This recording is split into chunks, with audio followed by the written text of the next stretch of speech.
Luke 6. Jesus is Lord of the Sabbath. One Sabbath Jesus was going through the grainfields, and his disciples began to pick some heads of grain, rub them in their hands, and eat the kernels. Some of the Pharisees asked, "Why are you doing what is unlawful on the Sabbath?" Jesus answered them, Have you never read what David did when he and his companions were hungry? He entered the house of God, and taking the consecrated bread, he ate what is lawful only for priests to eat. And he also gave some to his companions. Then Jesus said to them, "The Son of Man is Lord of the Sabbath." On another Sabbath he went into the synagogue and was teaching, and a man was there whose right hand was shriveled. The Pharisees and the teachers of the law were looking for a reason to accuse Jesus, so they watched him closely to see if he would heal on the Sabbath. But Jesus knew what they were thinking and said to the man with the shriveled hand, "Get up and stand in front of everyone." So he got up and stood there. Then Jesus said to them, "I asked you, which is lawful on the Sabbath, to do good or to do evil, to save life or to destroy it?" He looked around at them all, and he said to the man, "Stretch out your hand." So he did so, and his hand was completely restored. But the Pharisees and the teachers of the law were furious and began to discuss with one another what they might do to Jesus. The 12 apostles. One of those days, Jesus went out to a mountainside to pray and spent the night praying to God.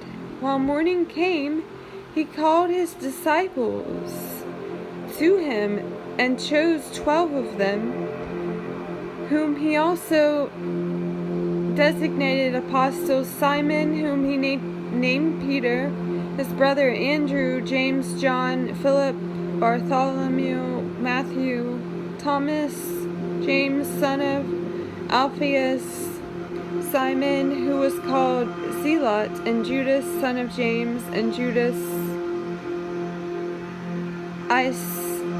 Iscariot, who became a traitor. Blessings and woes. He went down with them and stood on a level place. A large crowd of his disciples was there, and a great number of people from all over Judea, from Jerusalem, and from the coastal region around Tyre and Sidon, who had come to hear him and to be healed of their diseases. Those troubled by impure spirits were cured, and the people all tried to touch him, because power was coming from him and healing them all. Looking at his disciples, he said, "Blessed are you who are poor, for yours is the kingdom of God. Blessed are you who hunger now, for you will be satisfied. Blessed are you who weep now, for you will laugh. Blessed are you when people hate you, when they exclude you and insult you and reject your name as evil. Because of the Son of Man, rejoice in that day and leap for joy, because great is your reward in heaven, for that is how their ancestors treated the prophets. But woe to you who are rich, for you have already received your comfort. Woe to you who are well fed now, for you will go hungry. Woe to you who laugh now, for you will mourn and weep. Woe to you when everyone speaks well of you, for that is how their ancestors treated the false prophets. Love for enemies. But to you who are listening, I say, love your enemies. Do good to those who hate you. Bless those who curse you. Pray for those who mistreat you. If someone slaps you on one cheek, turn to them the other also. If someone takes your coat, do not withhold them your shirt. From them, give to everyone who asks you. And if anyone takes what belongs to you, do not demand it back.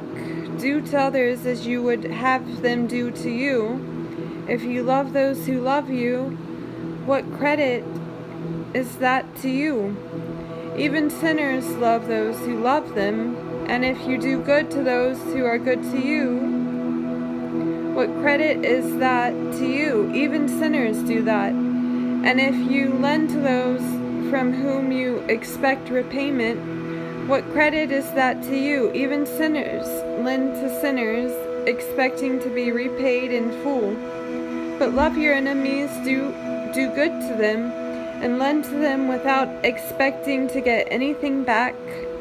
Then your reward will be great, and you will be the children of the Most High, because He is kind to the ungrateful and wicked. Be merciful, just as your Father is merciful.